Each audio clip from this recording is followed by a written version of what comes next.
He's almost here.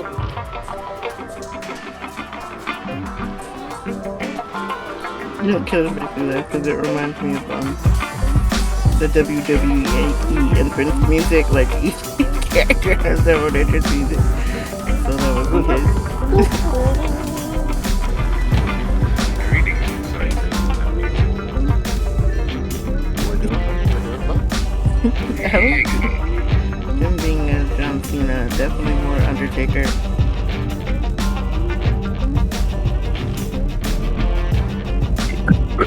Quill is more of the Undertaker. You know, I saw him more as Matt Hardy. No, we're talking about you. Yep, definitely. You just hear the bells toll.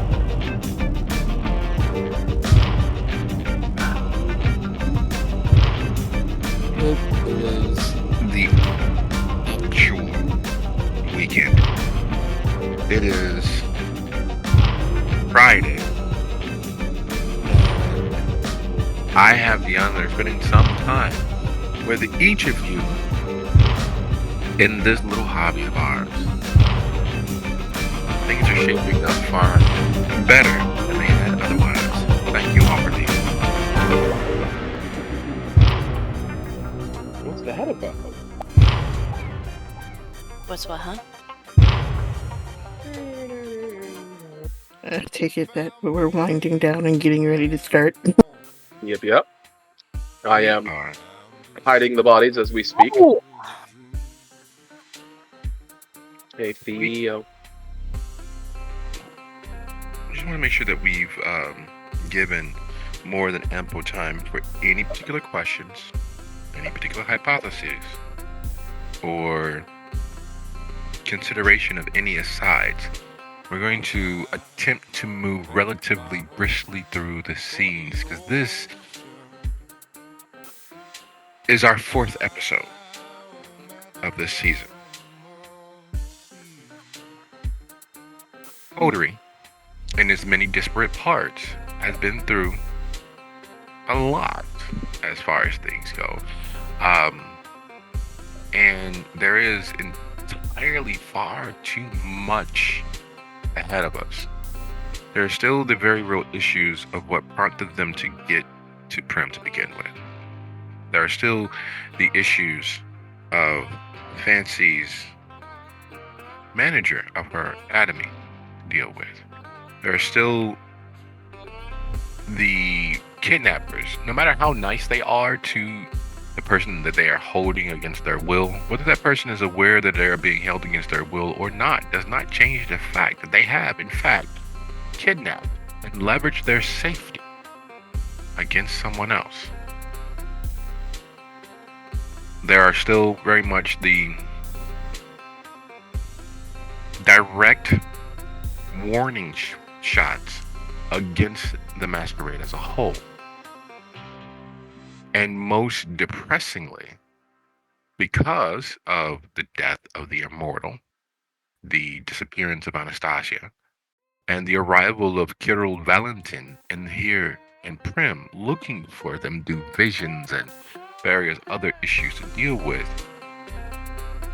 that whole enclave of things to be dealt with in regards to that, those connected to the immortal and Anastasia, and those who wanted what the immortal had obtained and absconded with. There is still very much the threats of Adud Vladatel, the circulatory system supplier who was loosely connected with the immortal and Anastasia. There is still very much the fact that Donnie, the Ravnos Primogens, Samson O'Hare, had in fact visited Morgan's pawn shop and had sought to obtain what had been deposited there. There's still the fact that Travis is somewhere in this facility that and is potentially being shot at or having been shot. Positive, not a negative. There is still the fact that there are many plans and preparations needed to set in place for the Garuja. There is still the very real fact of the battle ongoing for decades between the Ventru and the Giovanni of Las Vegas. There is the safety at some consideration of someone somewhere down the line in regards to Brian White, who is in the clutches of this backwards, misaligned place ruled by Fancy Sire. And there is the fact that much of his end was predestined, in other words. Because, without a shadow of a doubt, Benedetti is old school. Benedetti is very much, to make a decent omelet, you've got to crack a few eggs. Damage is unexpected and accepted. Death very much is not only on the table, it is the foundation upon which this house of cards is built. Several lines being crossed, one way and the next. Several other taboos being completely thrown out the window. Several considerations left unconsidered, now coming home to roost. It's a fraught situation, and we are 2/3 through the entirety of the season. So going thrice, twice, and once more, are there any questions, suggestions, hypotheses, or meta concerns the character should know moving forward?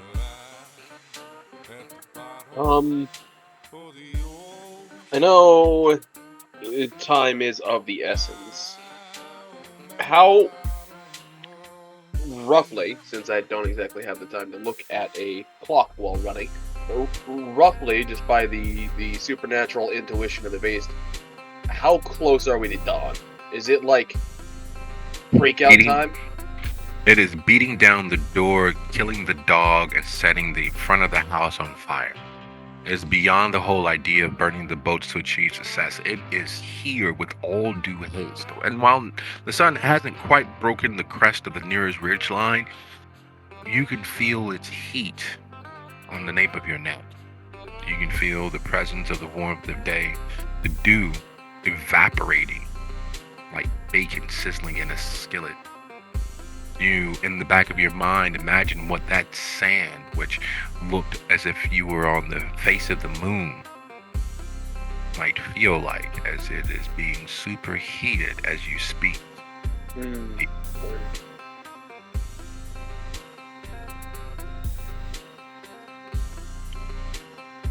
All right.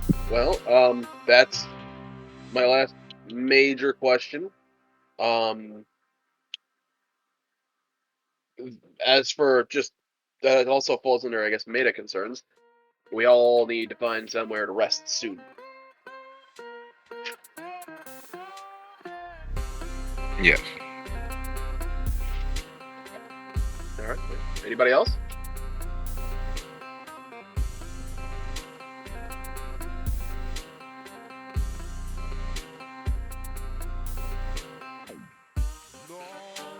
No.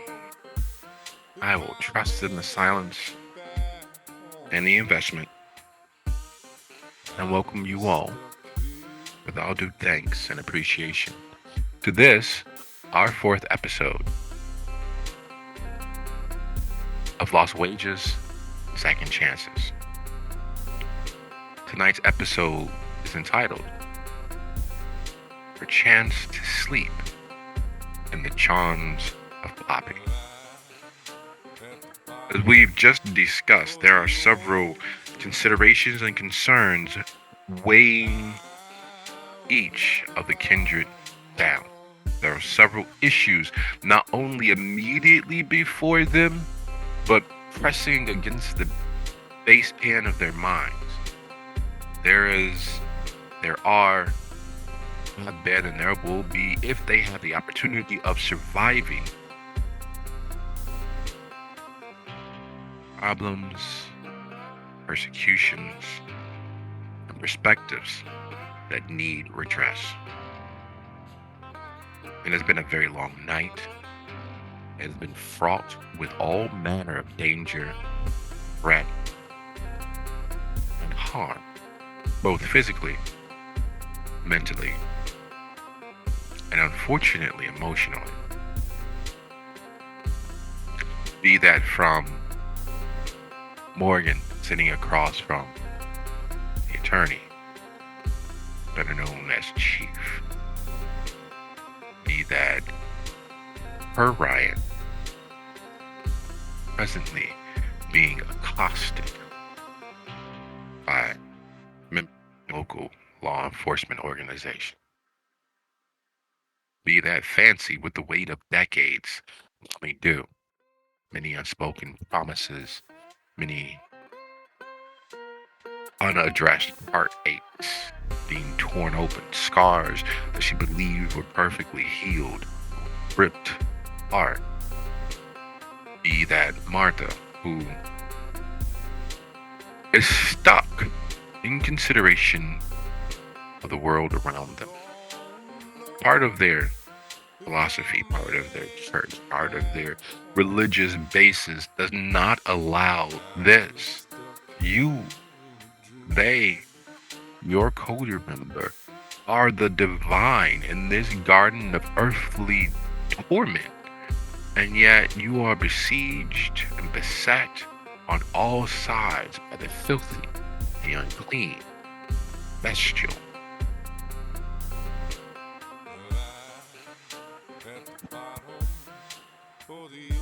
Scrabbling and grabbling through the shot, bleeding, screaming, crying throngs. The real measure for him has been, up until this point, he has leveraged himself against the greed and avarice of losers. Those willing to go into debt for one last hit of the drug of gambling, one last opportunity to pull themselves up and out of their situations. Be that Eugene. If it don't make money, it don't make sense. And right now, the entirety of his existence, all that he's worked for, struggled against, does not in fact make sense.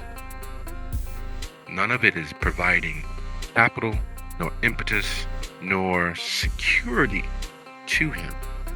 In fact, in passively moving along with the ebb and flow of the problems before him, has led him into the most astray situations he can possibly be in.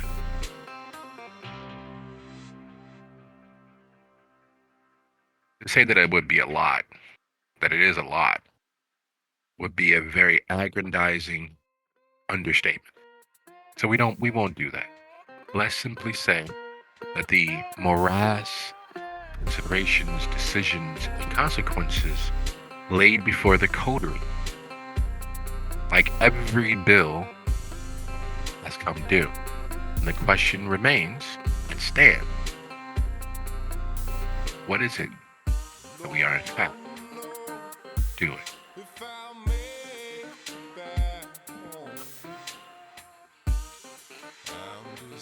Well, right now Eugene is actually trying to figure out why the fuck is Fancy half dressed?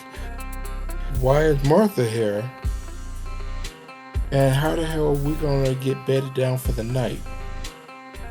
Because the sun's coming up and we don't have time to waste. With the assumption that Fancy is already undressed and she's probably where she's gonna be, he ain't gonna be here. So, Fancy, obviously you know this place pretty well.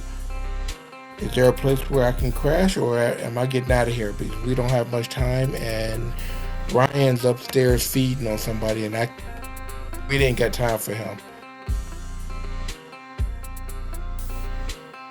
Did you forget we're fighting for our lives? That guy has a knife, and he's trying to stab Martha with it. Yeah. This is a dead man. So, but you got the knife from him already. No, we didn't. It was digging into her chest. No, that roll didn't make it. We tried. Oh, but that ain't good. Okay, then is the guy facing us or no? He's facing Martha because he's stabbing her in the chest right this very second. Does it matter if I should save her or not? Okay, she might be able to give us some place to go. I attempt to grapple the guy.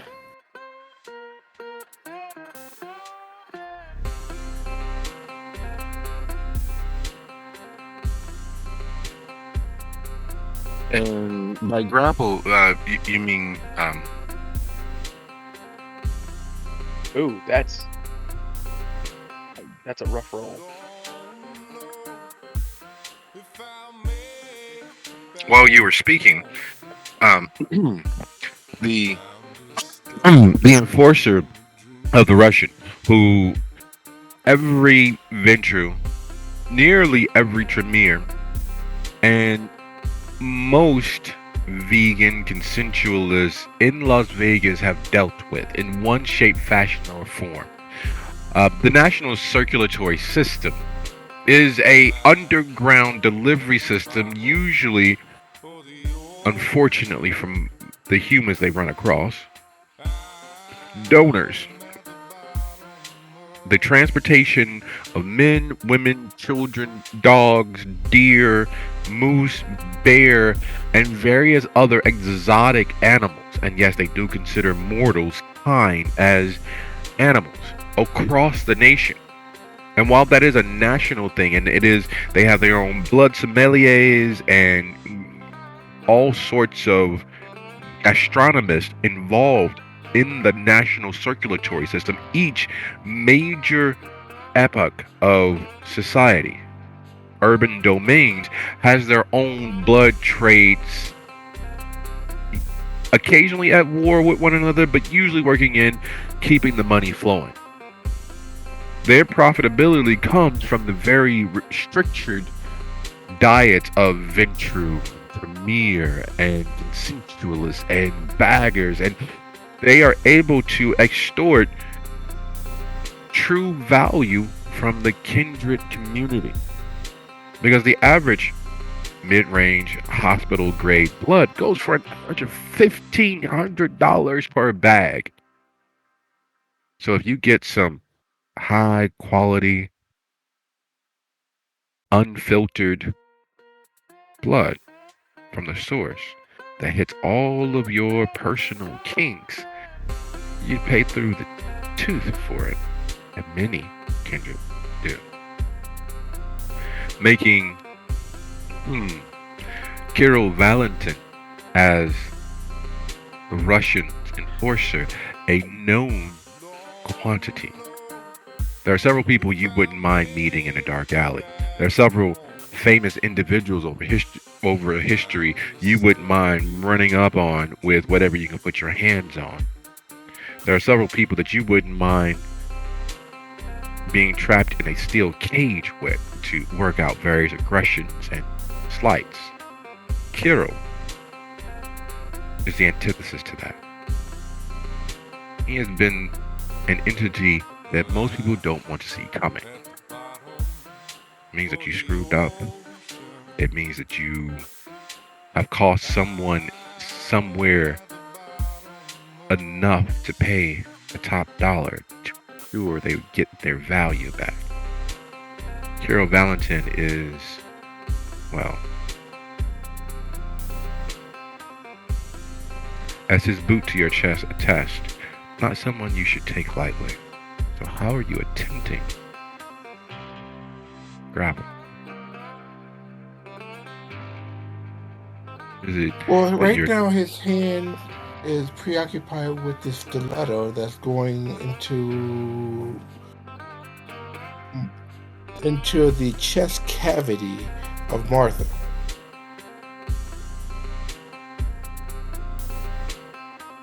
So that gives one side that he can't preoccupy. He's standing on both feet because Martha is not laying down, at least not yet.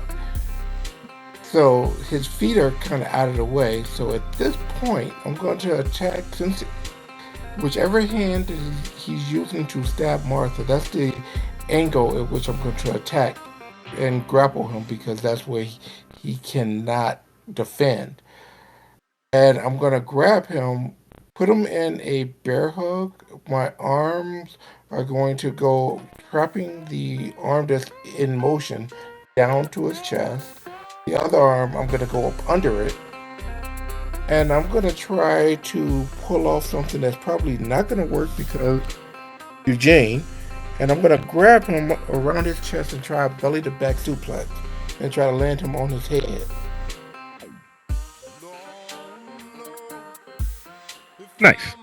So you rush forward. You be so kind as go ahead and roll your strength plus brawl. And do you have any specialties in regards to brawl? He does not. So I'm going to try to blood surge real quick. So here's what you need to. So here's what you need to do. Use the slash function and roll. So slash roll. Type in strength plus brawl plus 2. When in that little orbital box that should pop up. Once you type that in, you'll tab over and just hit use current, which is right at the top of the list that comes up under hunger. And once you select use current or 0 for mortal, you're going to tab over and your DC is listed there in the Fate Casting Lots channel already. So that rolled success number is what you will put in as your DC. And then hit enter. Okay, so none of that came up.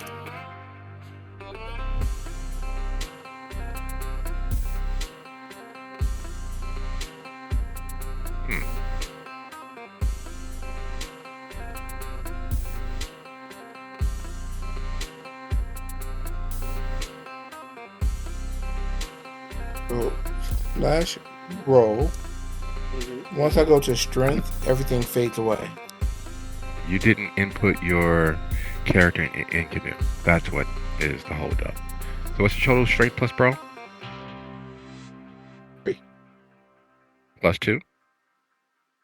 5. Alright, so that goes into your pool. So when you hit roll, you're going to go ahead and type that 5. And then what is Eugene's present hunger? Present hunger would be 3. And your DC. And your DC is listed there. So you can go ahead and put that in when you tab over to difficulty. You're going to use the number that's already there in Fate Casting Lots. And give it a roll. Okay. Its difficulty is 3.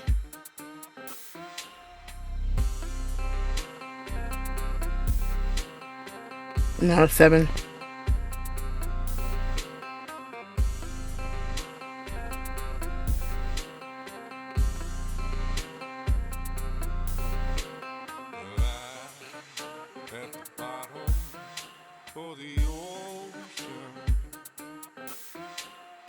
Damn, so close.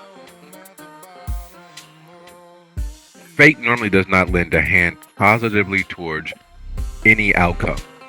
In fact, usually Fate is the one sticking out a leg. Fate is usually the one tossing down a handful of Legos before your bare feet. Fate is usually the one oiling up the roof as you climb up to start cleaning the gutters. Fate is usually the one kicking the ladder out from underneath you. In this particular instance, Fate lends a hand. Because the difference between the two, the potential outcomes determines how graphically and egregiously Kiro places the sole of his feet against you. In this particular case, as you were speaking to Fancy World to kick the ever-loving shit out of not just you, but every person that got together with their partner to create the foundations of what you were before you died. Fate lends a hand and adds an oomph. It gives you a burst of speed through some paroxysm of remembered adrenaline. And you see him in your hands. You see your success there before you. You have it properly planned out, and you know exactly how this will end. It doesn't end that way. You end across the room, slightly broken.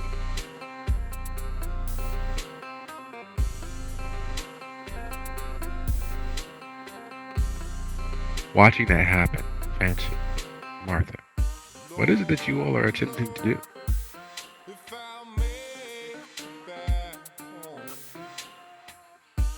As he kicks Eugene across the room, I grab Martha and try to pull her closer to me, away from him and the knife. Well, I guess I will myself be pulled. You're gonna let Fancy put her hands all over you. You're not gonna resist Fancy snatching you away and tearing the stiletto through you, out of you. I'm very sorry. Got disconnected. Yeah, disco is disco. It will act its fool occasionally. We're glad that you're back. Well, Eugene is, in fact, and the timing was almost absolutely perfect because as Eugene crumples from the blow, could you go ahead and mark down a total of the difference between the two? Halved. So that's 7 minus 4 is 3 plus 2 is 5. 2.5 rounded up. Could you mark down 3 superficial wound levels to your health tracker? The phrase being kicked like a mule is very apropos. You gotta keep in mind that the average shotgun does about 4 levels of damage to a person's health tracker. He literally kicked you harder than a gunshot. And Fancy, would you be so kind as to go ahead and roll your strength plus brawl? Martha, are you assisting Fancy or are you resisting Fancy, snatching you away from the blade? Because, you know, a quick, clean death is nothing to turn your nose up at. I think I'll assist.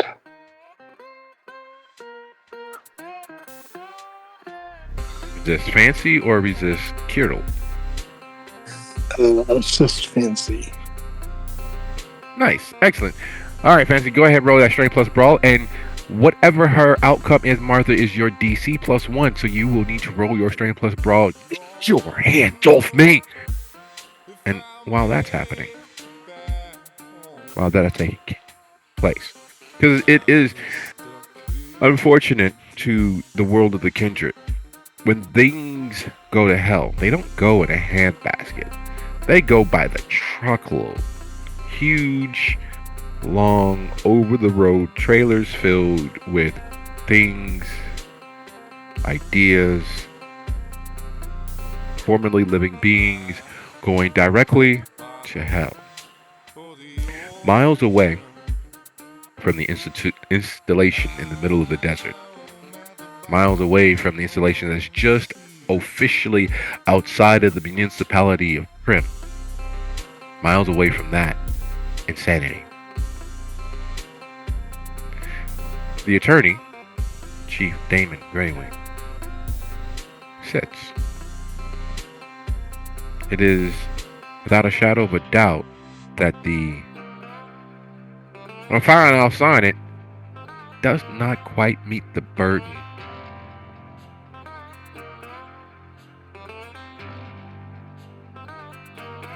The worst thing is, and this is the really twisting of the blade, is that trump card of it all. He is unmoved, unfazed, absolutely dejected Because underneath it all, underneath all of the hundreds of instances of being here in this moment, there is still some childish wish and drive towards the idea of hope. Hope, the most dangerous of weapons. And when it is dashed upon the rocks, when it is tossed in his face, as it so often is, he expects it, he understands it, and always ends the same way. I was hoping that it would be different. Hoping. Underneath it all, the nonplussed, disaffected, not even a sigh squeaked out. He simply picks up the cards, carefully opens the box, and slides them back into their place, closing the box. And unlike most, unlike 80% of the men and 60% of the women who find individuals attractive, meet your eyes, waiting as the clock ticks.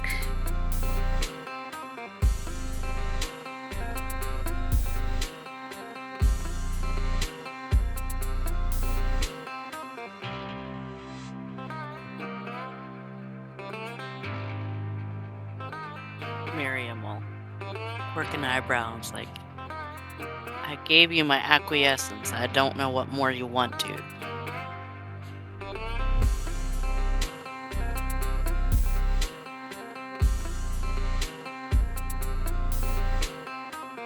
Because I'm not going to see you again, I can share a little bit with you. At least you'll understand it. Oh, hopefully understand it. Maybe. Who's to say? You seem fairly intelligent. Or maybe it's just a consideration of things that have nothing at all to do with you. There is the inclination to assist. There is the drive to not understand what happens once I leave here. I do. It's happened often enough that it is the standard operating procedure. I did not, in fact, stutter. Did not misspeak. I did not approximate nor equivocate. There is a power in the exactitude of my nature. There is no in between. That way is too close to a lie, and I don't lie. What I want to get paid for doing nothing, because otherwise it is watching yet another entity cease to be through their own hand, through their own choice.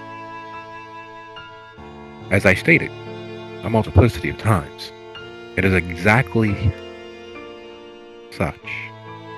Yes, or anything but that is the fact, enough. And as I stated, everyone always chooses option C. Everyone always chooses everything and anything, except for the simple, the direct. And they go to hell or their afterlife, screaming that they were wrong, screaming that they were the victim. And in a way, they certainly are. They were the victim of their own choosing. Use the choice as an illusion. It is not. Choice is only an illusion to those who seek to lie to themselves or the world around them.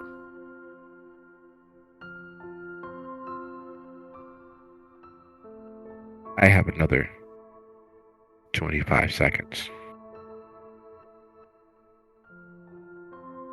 Thought that under the present conditions, I should offer peace. I might.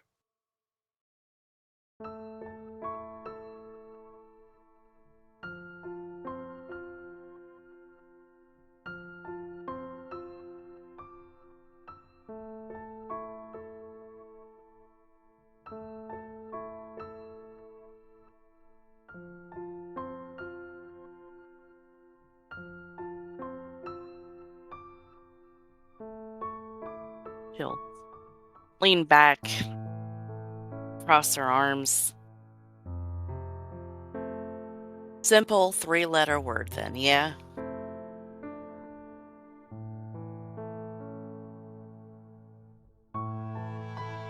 22 seconds.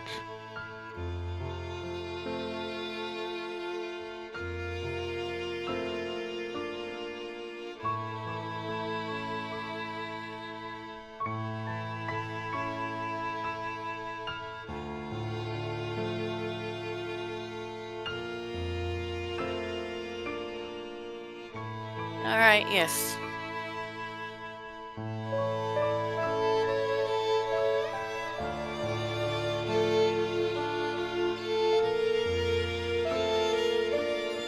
Ten seconds.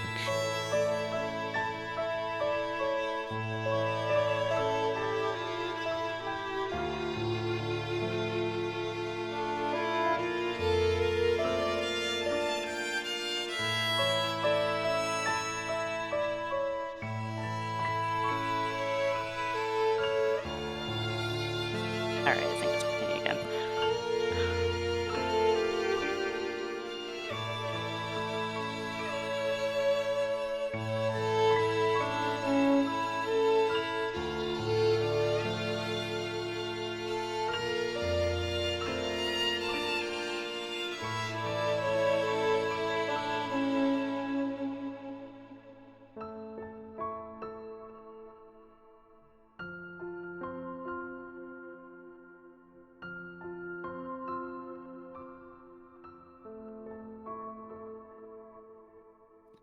I suppose it would help if I had the right sheet open, huh?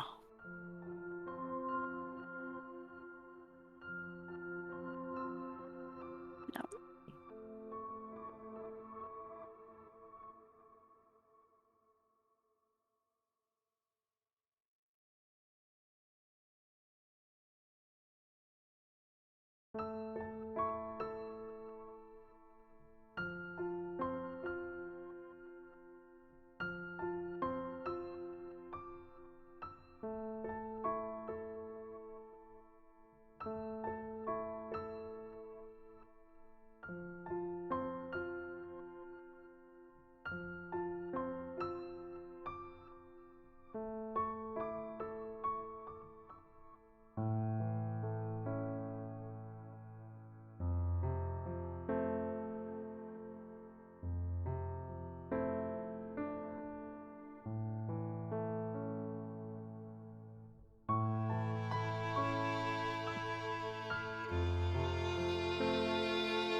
Some things happen with a bang. Some things happen with a sputter. Some things don't in much as the exact same ways. So as the attorney, Chief Damon stands, putting his cards back into his bag and moving towards the door. He nods and doffs his cap, turning to the door and leaving. There's a finality to the door closing. The catch clasp you hadn't heard before slamming home. There's murmured.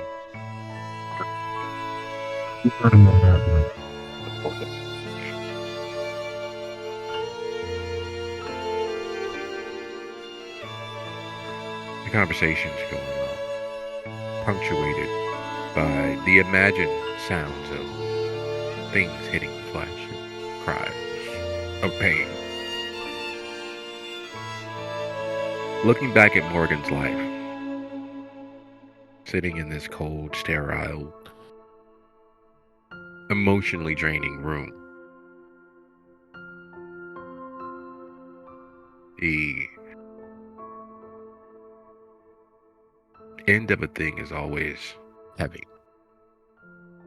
More so when there's been the addition of years spent from the pageants, rallies, and punk gatherings to the opening of businesses, the making of associates, positive, negative, and all states in between. From the first time of having the chance of really seeing what Ryan could do, to the time of seeing what it was that Travis would do. Having the opportunity of meeting No Luck Chuck or Ashley. And then there was the revelation that was Meredith, Travis's ex-wife. Getting to know his kids from a distance. The opening of Seven Crows. Being embroiled in the wild, wondrous ride of this coterie. Her former coterie. The window's not large enough to make it quick. Or such things go. She's heard about places, New York, Miami, with our special places, little out of the way hidden gardens where the kindred who are doomed have the opportunity of spending their last moments, at least in some semblance of natural beauty. There are places that she's heard of where the kindred are given the opportunity of one last beautiful sup from a victim of choice. Primm is not such a place as that. Primm is the lesser Vegas, lesser in almost every regard for its cruelty and adherence to a toss of the dice, changing a lot.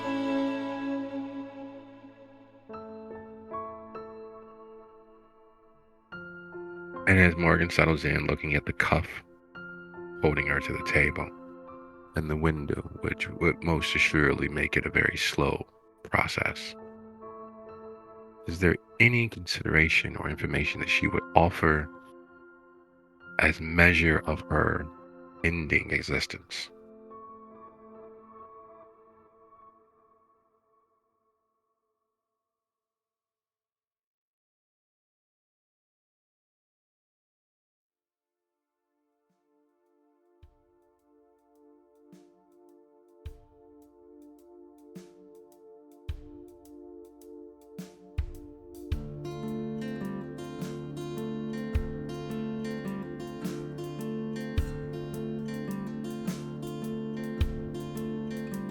No, not so much.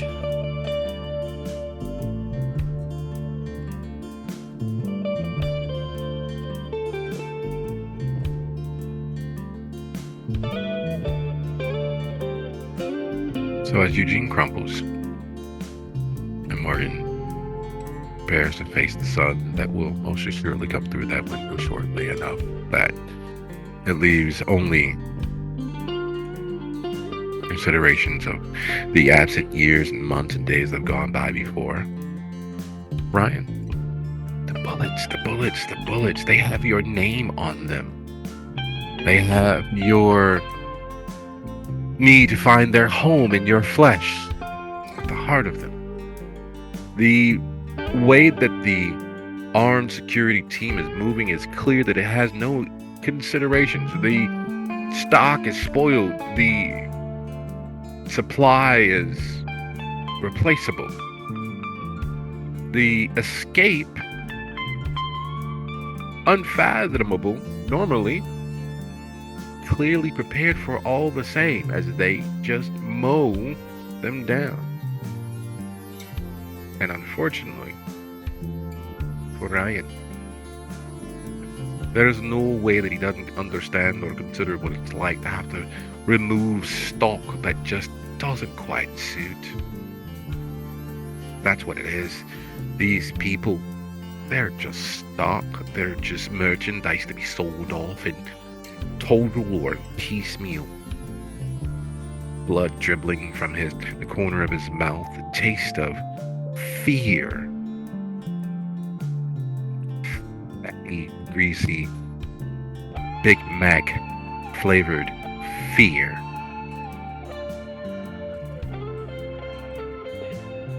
Coats his tongue. What is it that he is doing as another volley of shots is being prepared, as another clip, he can hear it being discharged and replaced, as he can hear forward.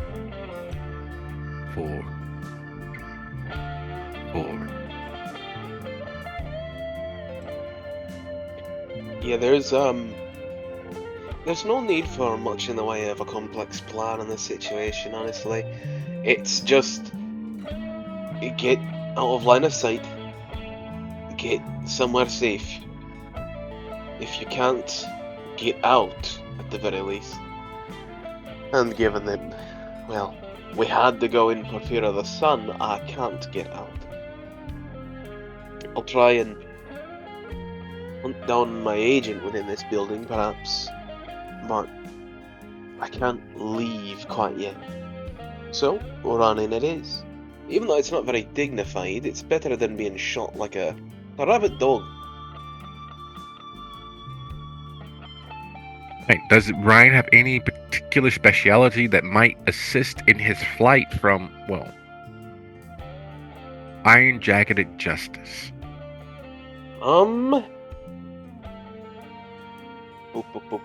His one specialty is... Well, I technically should have more of these. But his primary specialty is in larceny, specifically security.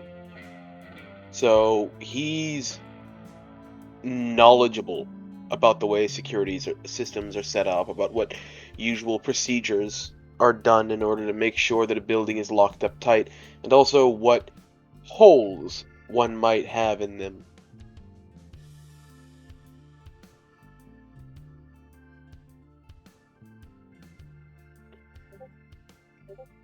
Oh, Excellent.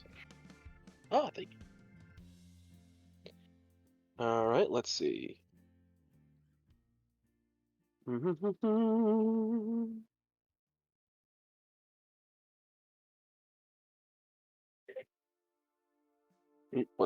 the?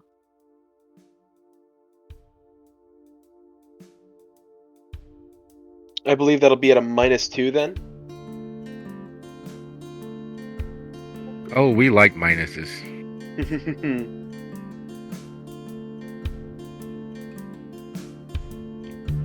All right. And given the severity of this, I believe it's fair that I bring forth the beast's fervor. Nah, don't tempt the beast. You don't need that strength. You don't need that. Oh, come on, come on! So yeah, go ahead and roll +2 and then check your rouse. Oh my goodness, let's see what we have. One moment. This is a very critical situation, so I'm gonna go ahead and... Speaking of critical situations... Well, go ahead and mark down that lovely willpower expenditure, because if they get a critical, and hopefully they don't,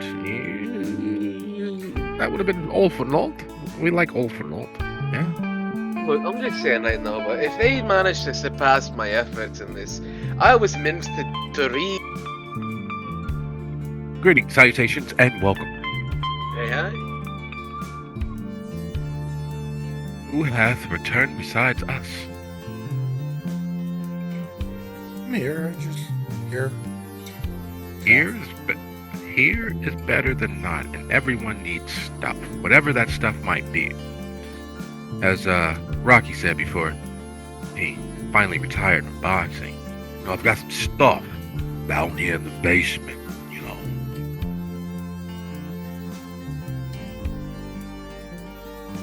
Not that it was all that profound at the time, but I really must admit that the last actual Rocky Balboa movie was pretty excellent in regards to saying goodbye in a way that leaves hope. Instead of a dirge and a memorial for the past, it is a celebration of all that you survived. Instead of getting maudlin for the things no longer in existence, instead of looking back with tears in the eye and a heavy heart pulled down into the stomach, it is a stoic acceptance of what was, what is, without comparing or contrasting the two. Simply an acknowledgement that it was.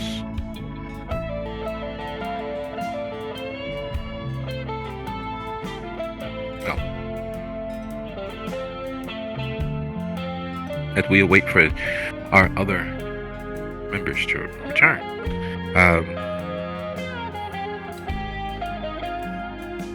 any questions or considerations? Yeah, so I was basically sprinting as track star level as one can go, and you said that I trip over Eugene. Do I go clattering into the wall, or do I have to worry about hitting someone in particular? Oh, you will definitely have to worry about hitting someone in particular, because Eugene was crumpled.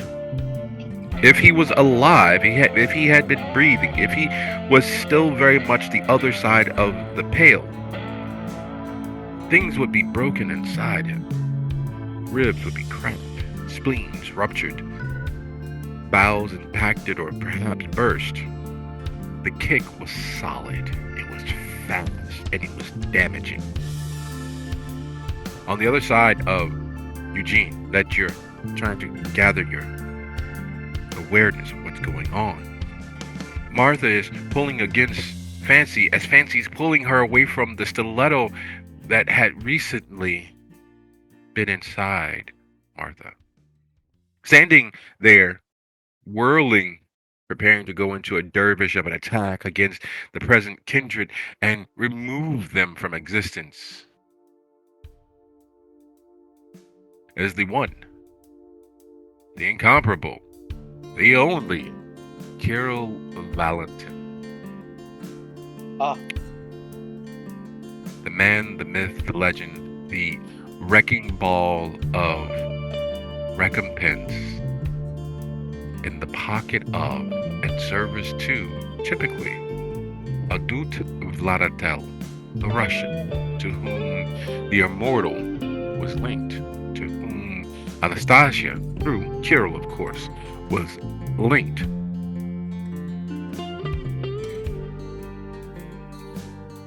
All of the many chickens out there in the wild haven't come home to roost. Here at the end of a desolate, godforsaken, forgotten road that was supposed to lead to sanctuary, which in fact led to this installation in the middle of nowhere. Absolutely, completely the middle of nowhere. It is even outside of the no-horse town that is Primm. There's desert and rock out there in the night. No sane person would be here.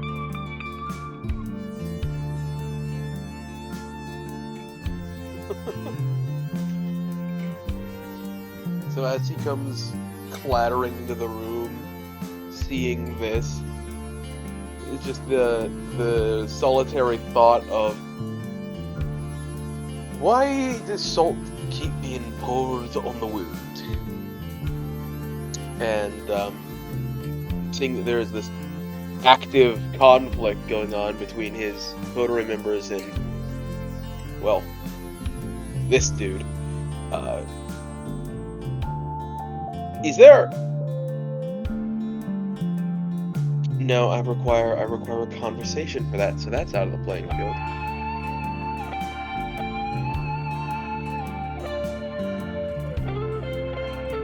Yeah, okay, so, is there ever a moment where me and this lovely, totally not Russian hitman, find ourselves looking back at each other? Me and Kirill.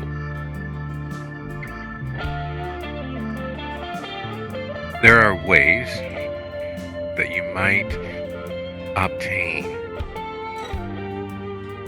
the recognition of a sightline. There are ways that you could connect eye to eye, soul to soul.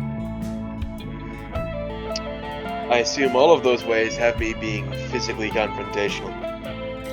No, in fact, typically the opposite of that. You don't want to actually be physically confrontational. Typically what that's required is a bit of guile and, unfortunately, a purposeful placement of yourself directly in the path of his stiletto. Okay, alright. So, use words, not hate. Be civilized.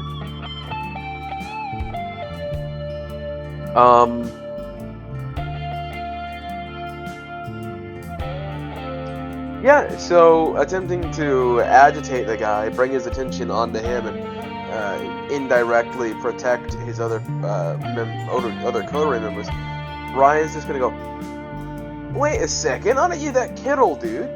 You're attached to it. Oh no, you did a real good job protecting her, you did. That's fucking hilarious. Is that why you're here?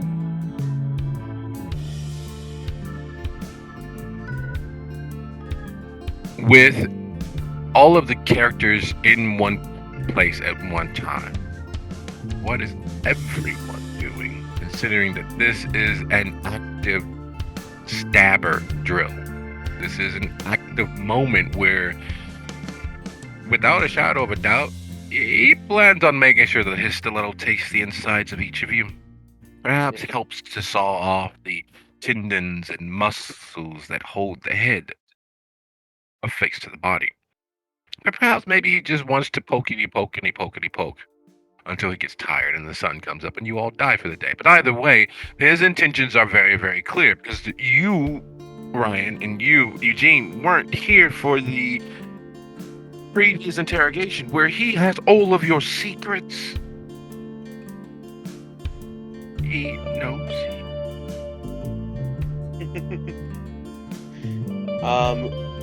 My intention is to distract him via animosity.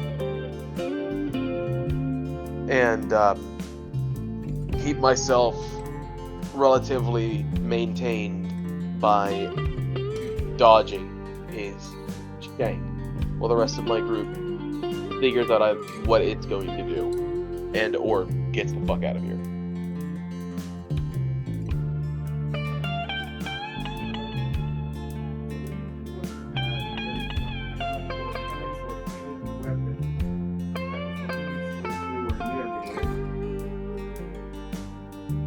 Well, General has a lovely stiletto right there in front of you.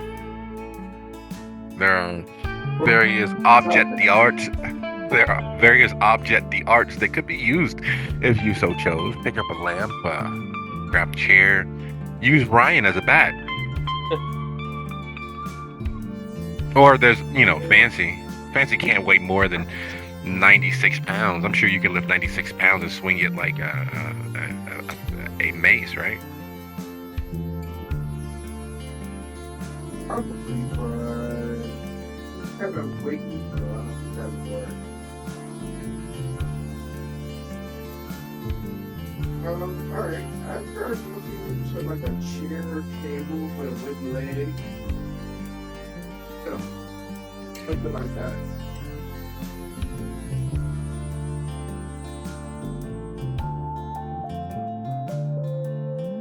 Martha, in the midst of this, are you guys back?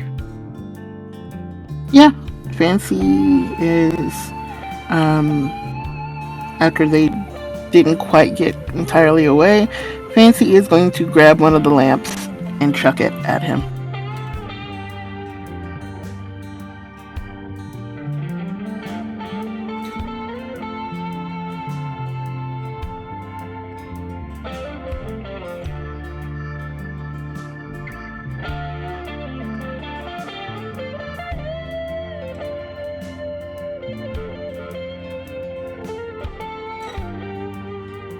Stunned silent, shocked to the very core of her existence. Martha is there relatively on standby. We will accept the technological difficulties that we are facing with Discord, and we shall truck forward. I need each of you all to roll your best possible. This is contested in the singular roll by the NPC. Eugene, it would be a strength plus a melee to throw the lamp. It's not aerodynamic, but it's aerodynamic enough when there's adrenaline and impetus to continue existing. To be so kind as to roll your strength plus athletic and fancy. And then as far as gaining through insult, eye contact with the individual present. Ryan, would you be so kind as to go ahead and roll your resolve plus go ahead and roll your resolve plus intimidation or your resolve plus insight to find the right way to insult him enough to get him to look in your direction. It will be, of course, contested. Absolutely. Storyteller, are we still under that blood surge, or did that pass already when I got punted out of the room? When you got punted across the room, yeah, that's a different moment. That's gone. I figured as much. Just thought I'd ask. This bot is sometimes absolutely fucking disgusting with the rolls that it gives you. It's either succeed by a margin of 27 or roll only one success. That is this bot's existence, and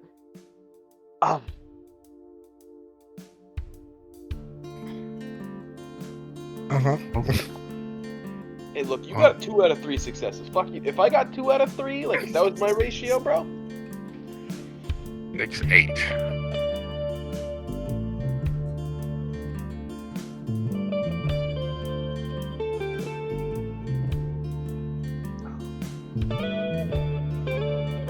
Okay, let me go ahead and get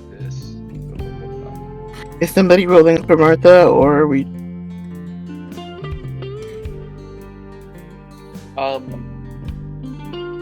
Nova, what would you say is Martha's pool for this? Stocks, motionless, still, catatonic even.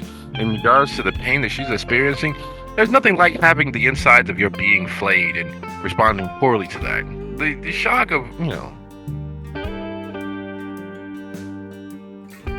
Like,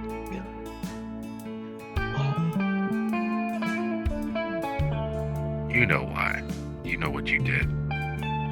You know what you allowed to happen.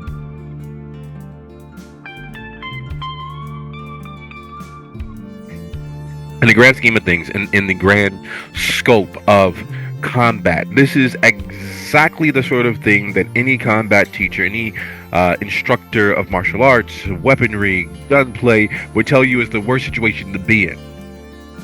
Just like France found you don't fight a battle on multiple fronts at one time, Kirill, despite skill, impetus, and a willingness to make the world burn while he is standing on the bridge between this life and the next, comes up short.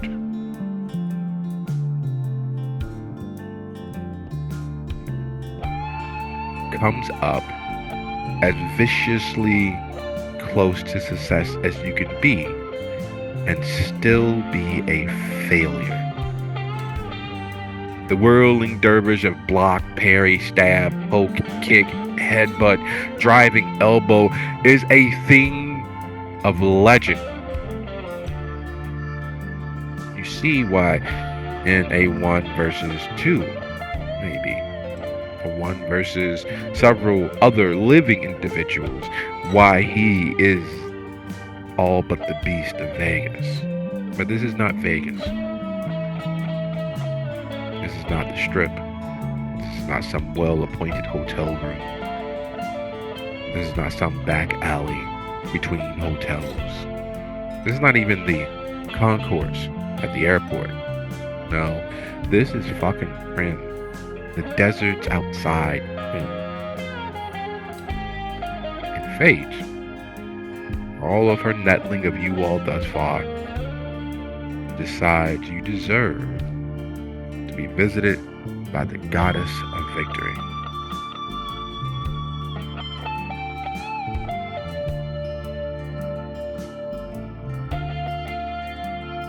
As he's attempting to mend, to heal, to gather himself, and prepare the next exchange of enmity. Is there anything that you all are doing as the door behind you opens?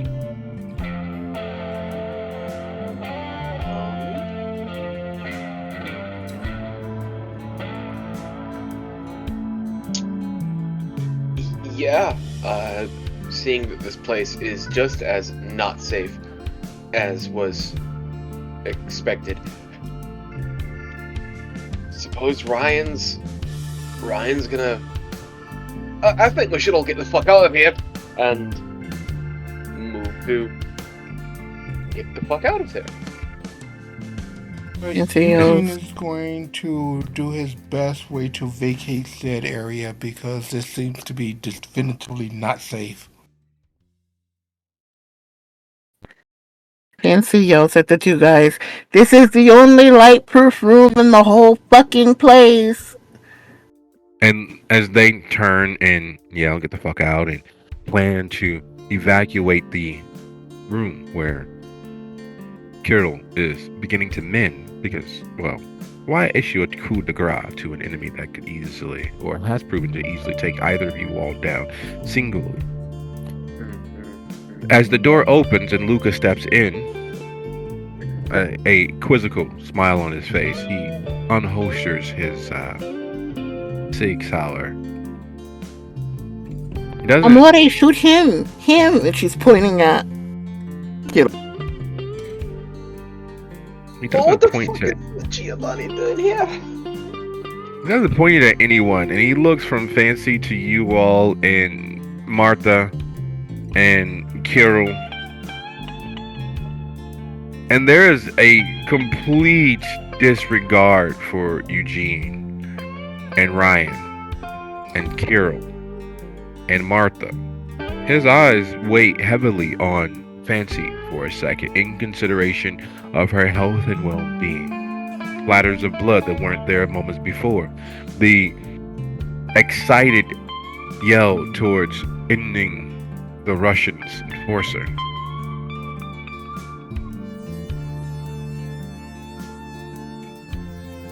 He draws his other pistol. You three, over the fuck there. Now. Kind of having immediately paused when she lets him know this is the only light-proof room, and seeing Luca, so just kind of nod his head once and then just make his way over as slowly and unagitatingly as he possibly can without agitating via being going too slow. They just Fancy, what? Why do strange and powerful people keep showing up in this room? This is my fucking room. Eugene, what are you doing as Martha catatomically begins zombie-like moving across the room? When he pulls out the 6-hour, Eugene hesitates. He pauses. And I'm assuming he's gesturing with the pistol where we're supposed to be moving, which is, I'm gonna assume, near Fancy? Nope. Fancy would be roughly in the center of the room. He's pointing to the far wall, opposite Kirill, farther from the door.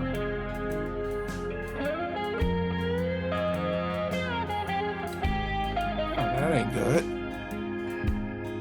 So, away from Kirill, opposite side of the room. Yes. Alright. Well, since he got the gun, I can't do much about it. Eugene starts moving back away from him in that direction because there's nothing he can do in this situation. You can rush him. You should rush him. Yeah, that whole rush and get shot doesn't really work for me. It looks so cool. You could go out. You might die, but you could die cool. Maybe next time when there's like more than a 20% chance of me not just being shot. Completely fair enough. Understandable that why you would choose self-preservation in a moment like this. Because here's the funny thing is, even though he's far younger physically than Benedetti, the Prince of Primm, even though he is ruggedly handsome in that very old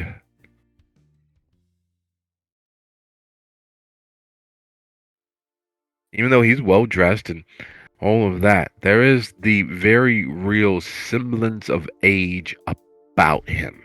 The difference between his age and Fancy's is hard to discern. The difference of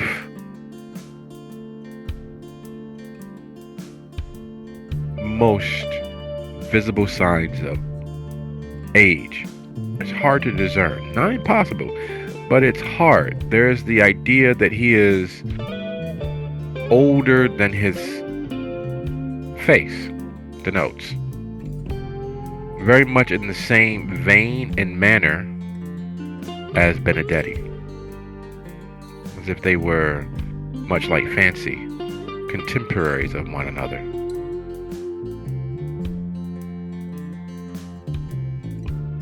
And as you all back away, and he ascertains Fancy's well-being, as Kirill is nearly mended, the crashed scarred, impacted, embedded bits of glass, pottery from the lamps, and the various other assaults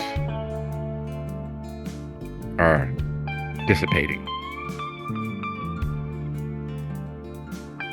No questions asked, keeping his eyes on you too. You've never seen a person's head open up so easily. Until now. Hero. Head. All of the gray matter inside of it, spilling out in a tsunami of ill intent. And he does it while keeping an eye on you three on the far wall and making sure that Fancy is okay. In fact, not that you can put your finger on exactly, but when he steps into the room, he intersperses his body between Kirill and Fancy so that she would not have to look on the mess. It may be nothing at all, completely nothing at all. Yet, everything means something to someone. Whether it means anything to you will be determined.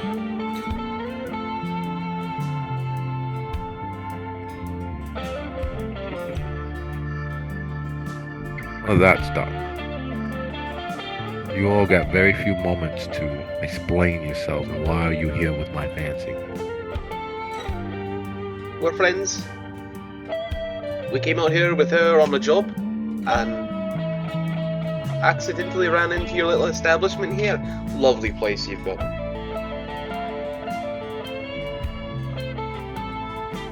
5 out of 5 stars. We're not here on malicious intent, and we have amicable relationship with her. I'm sure she'd be very distressed if we were to suddenly expire.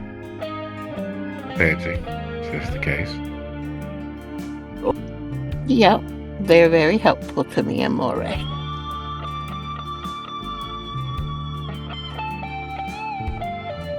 You told them.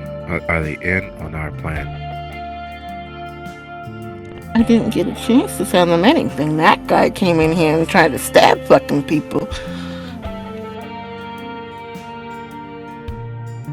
He was unexpected, and that's problematic. That means Vladitel knows.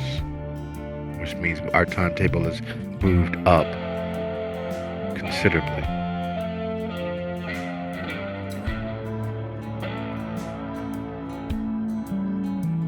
So I need it from you three. Your word. Are you in or you out? And he says this as he reloads his magazine. Look, I'm going to be perfectly honest. Basically, all of the establishment that I'm aware of is trying to kill me or get me killed right now. So, as long as you're friendly with us, yeah, I mean, I don't give a fuck. Just don't try and kill me, and we can have a long and lovely relationship where all of our enemies are the ones dying, not us.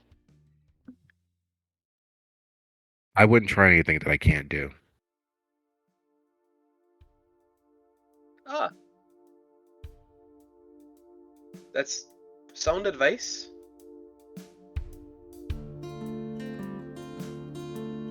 I guess you're sleeping with us tonight. Oh, how bold. And he removes a magnetic identification card, touches it next to the door, and you all hear deadbolts roughly the size of your wrist slam into place. Oh.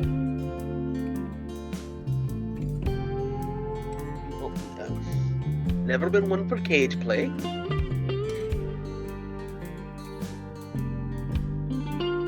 He says as he looks over to the door that clicks shut. The installation is secure, but there's always a risk. That's not something that I'll take. And he moves forward, wraps his arms around Fancy, and places a small kiss against the top of her forehead before addressing you three. So as of this moment, you're officially in my gang. You're officially with me. Which means, unfortunately, you are officially with the old man as well, at least for now. You understand? Absolutely, 110%. Whatever you say, boss. Not that I actually give a shit, but who's the old man? I don't know who this old man is. The face slap could be heard round the world.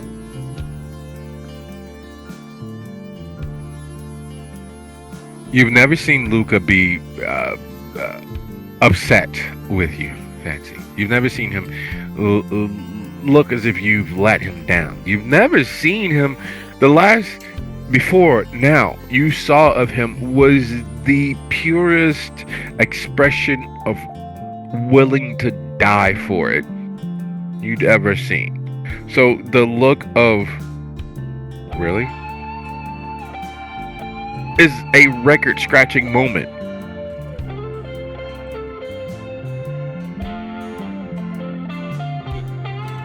Eugene. Fancy looks at Luca. I said they were helpful, not smart, baby. Don't say they. Don't include me in that. For me to be effective, I need to know who are foes and who are friends. As long as you're riding with Fancy, I'm 100% down. I'll help in whatever way you feel if you need me to do. But I need to be able to identify who are friends and who are foes. It may seem like an odd question, but I would like to be clarified so that I'm not pointing guns at friends, and having my back exposed to foes.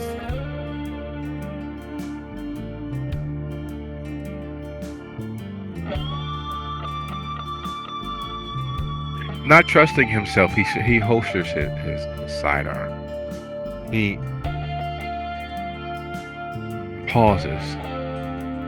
And there's a serious amount of effort. It's the sort of thing that is indicative of are you fucking with me? You being fucking serious. Running his tongue along his teeth, he establishes a small bit of space between himself and Fancy as he closes so that his voice doesn't have to be raised.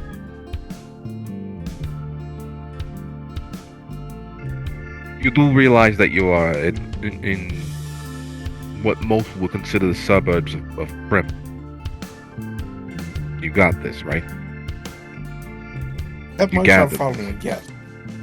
You do understand that Benedetti has been the Prince of Primm a considerable amount of time. In fact, the entirety of the middle to end of the 1900s. Okay. That's new information.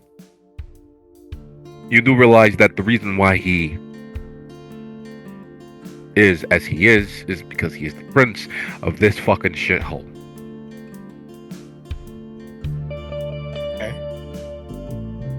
So, in the grand scheme of things, someone who's been around for a considerable number of decades, even someone such as ourselves who are clearly deceased, there is the idea of old.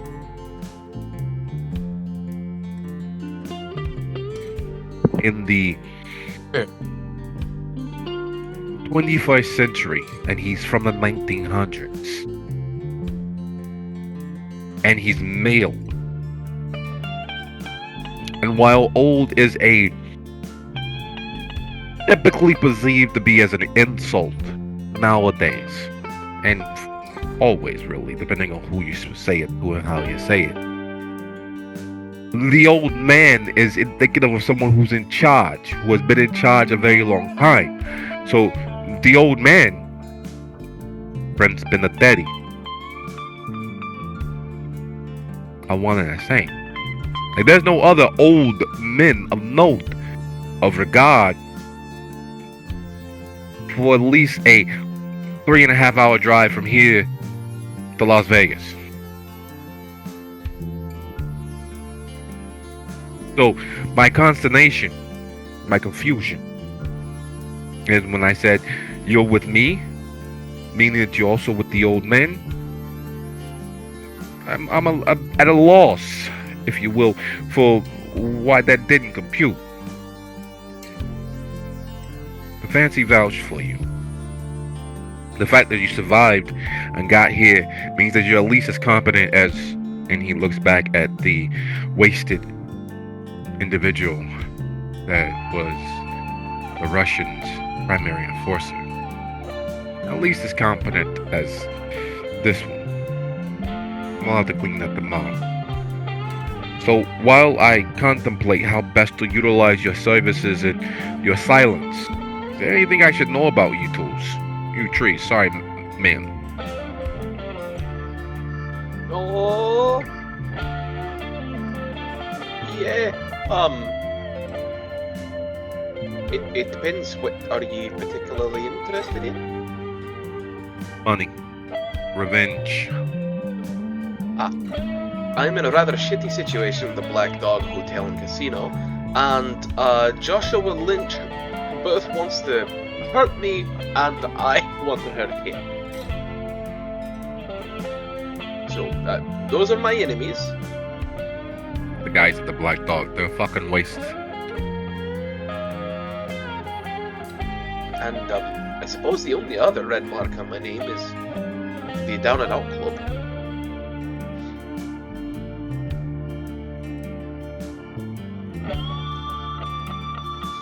Other than that, and as I said, the establishment of both Las Vegas and Primm, I'm pretty much clear of red cards.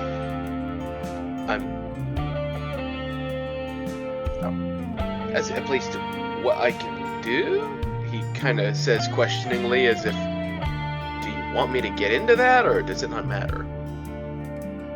Oh, you're gonna do whatever you're told. That don't really matter at this point. Yeah, no, I figured. Then, yeah, no, I'm more than happy to help you in whatever need you've got. And should my enemies become an obstacle to what you need to do, I would be more than happy. He says as he finishes his final step, distancing himself away from Eugene.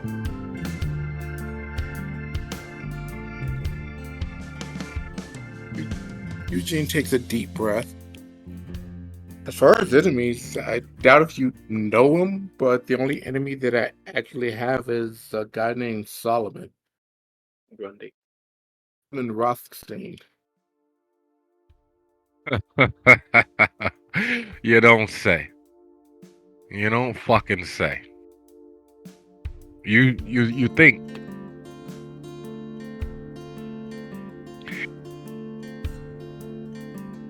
That's anyone who worth their salt in the entirety of the entire state of fucking Nevada doesn't know Shlomo. See, he's not all there in the head. What? You have found a way to become of notice to fucking Shlomo. What did you fucking do?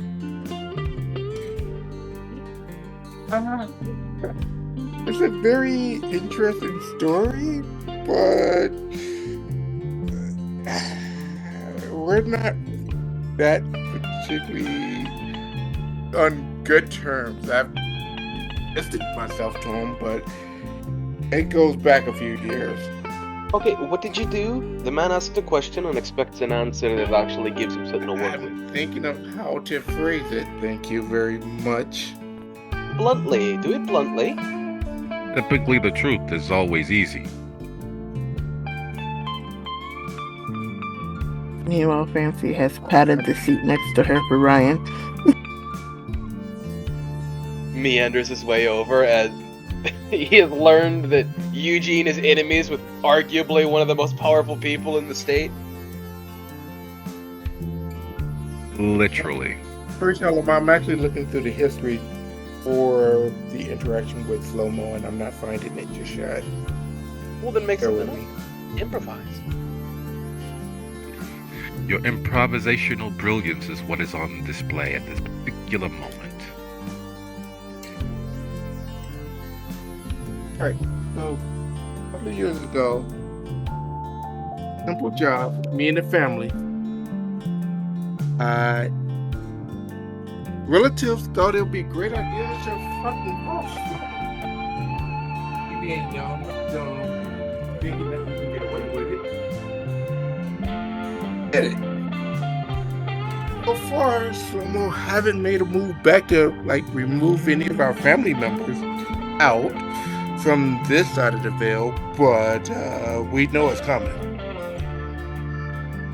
And right now, I'm on the fact that this is my desire because keeping Slomo from actually removing our heads.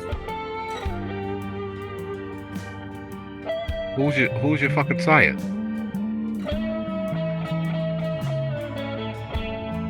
Sebastian?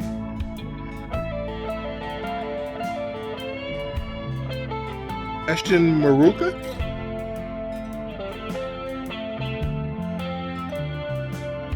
You watch as the very wan air keeping his sails moving dissipate. You have just in front of your coterie members let them know you are on the shit list of the most influential and powerful Puttanesca Hakata in the entire state of Nevada.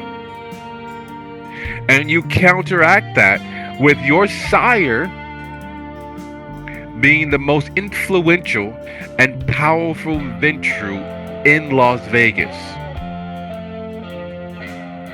Sebastian Moruga, the primogen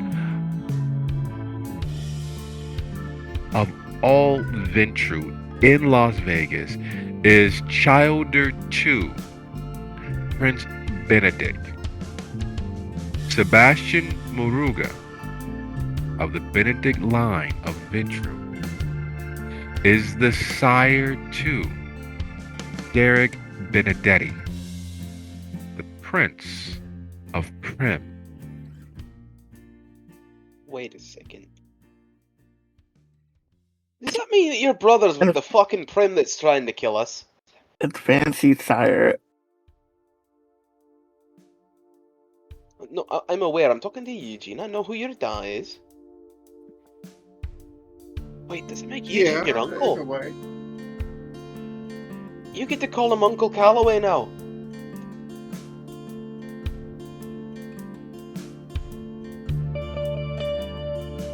And like a magic trick, the stacked upon straws on this particular camel's back receives not another straw, but the lightest, most airy feather, which causes it to completely crumple in on itself. Because you all, your coterie, in the grand scheme of things, is privy to not one, but two differing coups at play.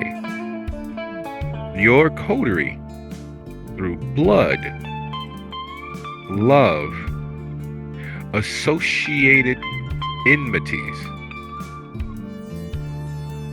have pissed off, have angered the Hakata, have pissed off, have angered the Black Dog, have pissed off, have angered the Down and Out Club, have pissed off and angered the Ventru, and you all are tied to them in several different layers of incestuous communication.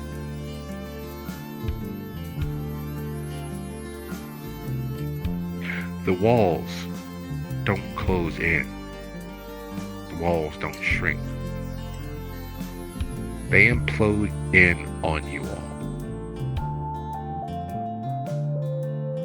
And you're now aligned. You're now jumped in on the ground floor of Luca Giovanni's attempt, his plot, his plan to overthrow the status quo for the Ventru, the Hakata, get his revenge against everyone who has wronged the love of his existence, Fancy.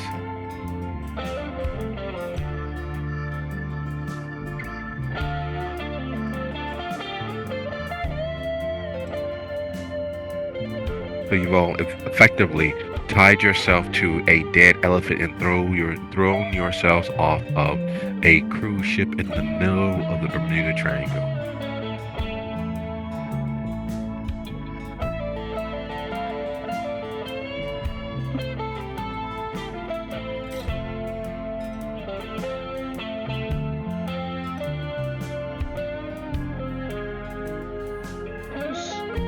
So, this is rather interesting, I've got to say. This is kind of like a family reunion for you three, isn't it? I mean, sort of.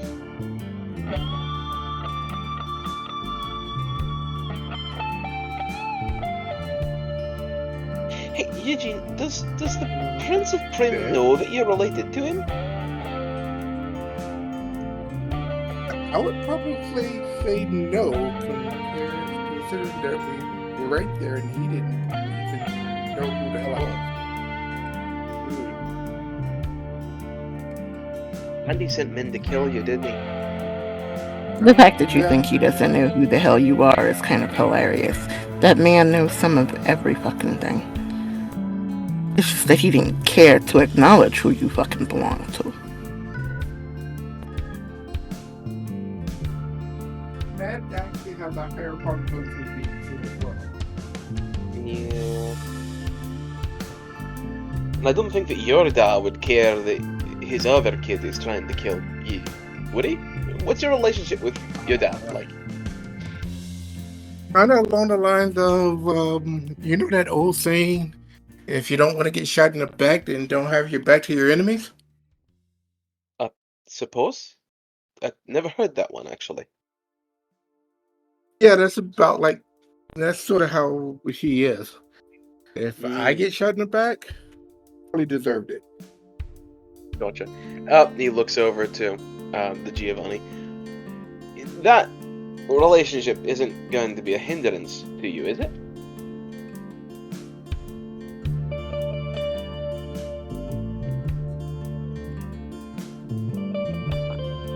I like your choice, by the way, he says, talking to Fancy.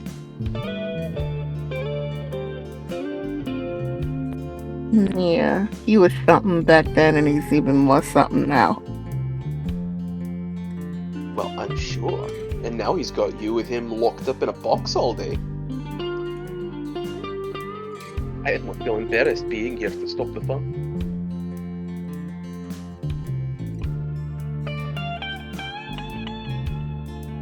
Trust me, Martha's already been there, done that. Martha, he says, looking over the catatonic individual. And Luca clears his throat, runs his hands through his hair, slicking it back into place as he starts to pace but realizes that he's not alone, and so he slips both hands into his pocket and leans against the wall.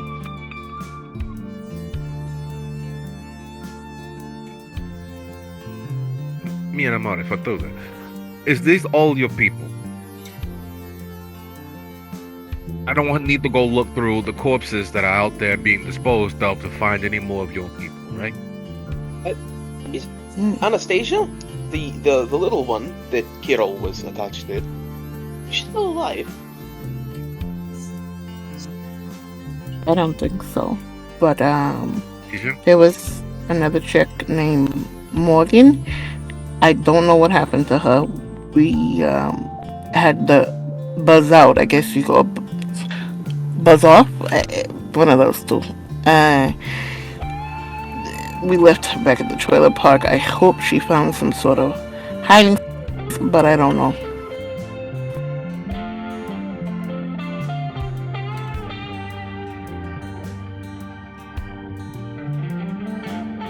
Yeah, I'm not entirely sure either.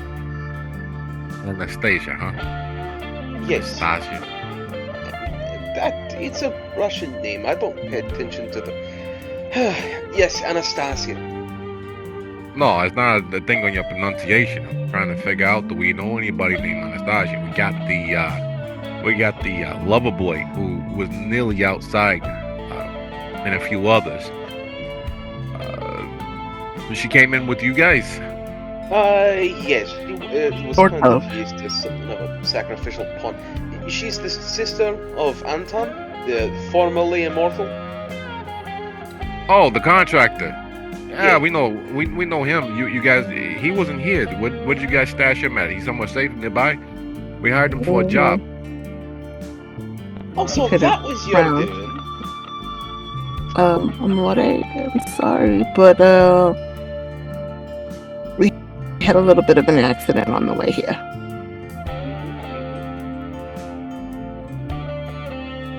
What sort of accident we talking about? Gunshot wound, major artery, no longer among the living sort of accident. We were being chased by Nosferatus.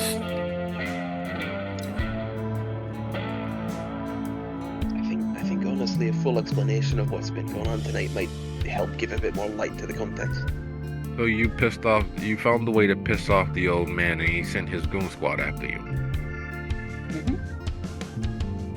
Yeah, that's the side of it. Yeah. Does he know you're out here? No, he expected us to leave. He said we needed to be gone by morning, or else. And we tried to leave before morning, or else. Again. He's doing that old trick again. Yeah, basically. So what happened was originally we came here looking for Anastasia and her brother. And then he noticed that we showed up in town, made us come to the hotel instead of where we were originally planning on going, because he was pissed off that I didn't call him until I had already gotten in town. You know how he is. So we get there, he offers us a drink. He basically flexes on us and tells us, I'm gonna give you this one chance to get out of town. After he got the information, quote unquote, that he wanted, which was that Anastasia was a connect when we got into town. So we knew he was gonna send somebody after the girl. We were trying to beat him to the girl. We got there, but they were hot on our tail. Shit popped off. Nosferatu attack. They tried to run away. We tried to stop them from running away. Shit got crazy. And then at the end of it, he was dead. She was undead. And then now extra dead.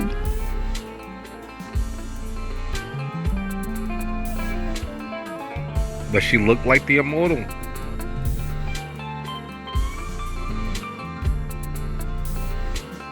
I mean, yeah, I guess they have some family resemblance. Sure.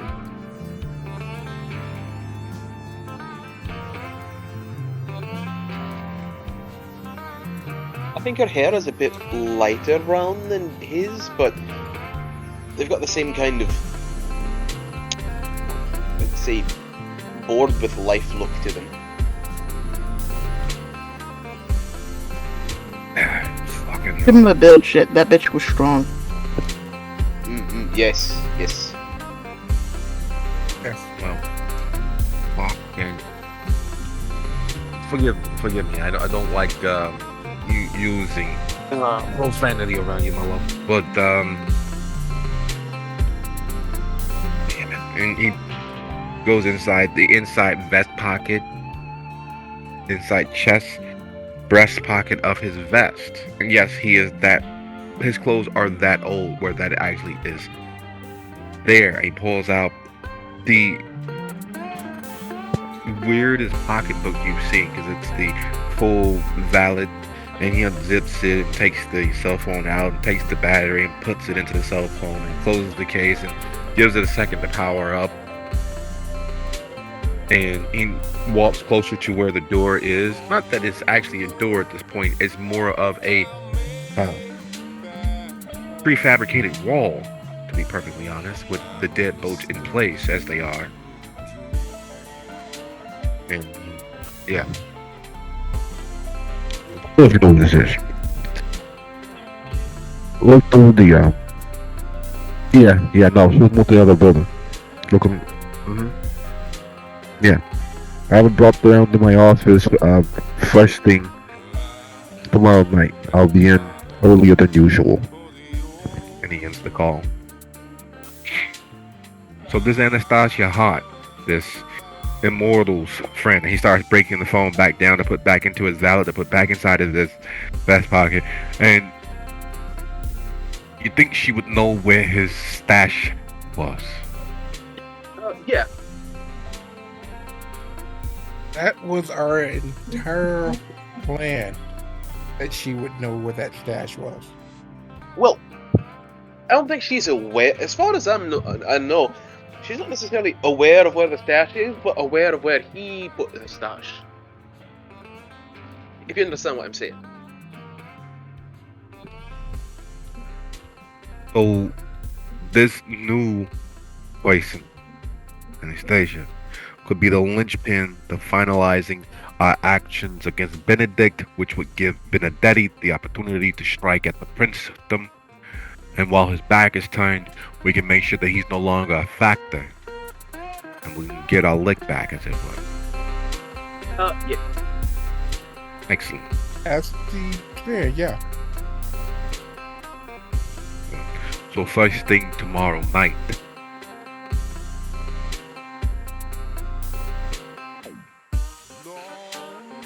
you all probably need to die for the day to get your rest.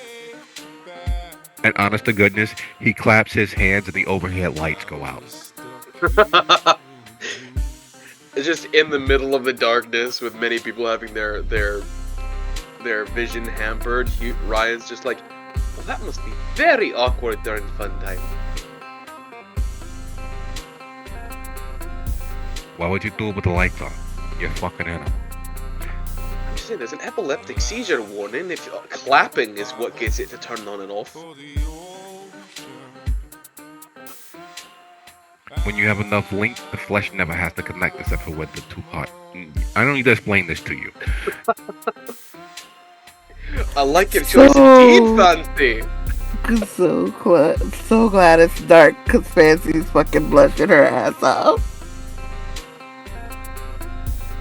Alright, well, I guess I'll wander my way on. I could just fall over here. Such as he does. You all die for the day. And tomorrow has, for the first time in a very long while, had a promise of you all actually existing long enough to see it. With your allegiances shifted and joined and twisted and doubled back on itself, it is 32 after the hour. I'd like to thank you all for a lovely episode. And I'll see you guys next time. Good night, everybody. Good night. At least we finally ran into somebody who we can relatively trust to be an ally. So long as Fancy survives. Until you